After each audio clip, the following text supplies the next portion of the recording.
I remember when I first met him, he said, "Oh, Luke, I feel like I can die happy knowing that there will be people like you who will carry on the work."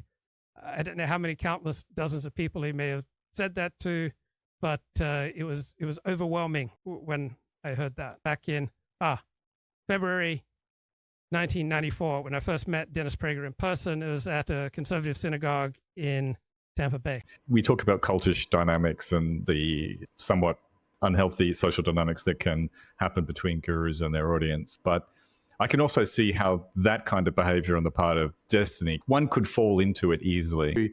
You have to have moderators, you have to have like ground rules and red lines and all that kind of thing. And I think in the same way that like a lot of people start out on Twitter or other social media being like, I'm never going to ban anyone, I'm not going to mute anyone, I'm going to be very nice. And then like after a number of years, people are just like, right, block for minor infractions, right? Because they're just fed up. Or if their audience gets bigger, they just negative comment, right, gone. And I don't mean to say that Destiny is unique in this. I do think it's a component of streamer platforms when you're big, but just maybe all social media platforms where you're engaging with your audience.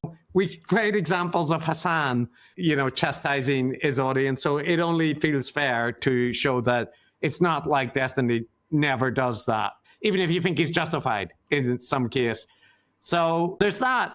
I don't know what position that would actually give in terms of like where Destiny's politics lie. But there is a famous clip of him. And this is also, I feel a little bit unfair, so I apologize that these clips are coming at the start, but this is a famous clip of Destiny complaining about how he needs to modulate himself when dealing with right-wing conservative people that are in his audience, right? So it's the same thing about the audience dynamics, but going in a different direction, right? But this is a famous clip of Destiny complaining about how he needs to modulate himself when dealing with right-wing conservative people that are in his audience, right? So it's the same thing about the audience dynamics, but going in a different direction. Trump is the physical manifestation of the Republicans' frustration with the left.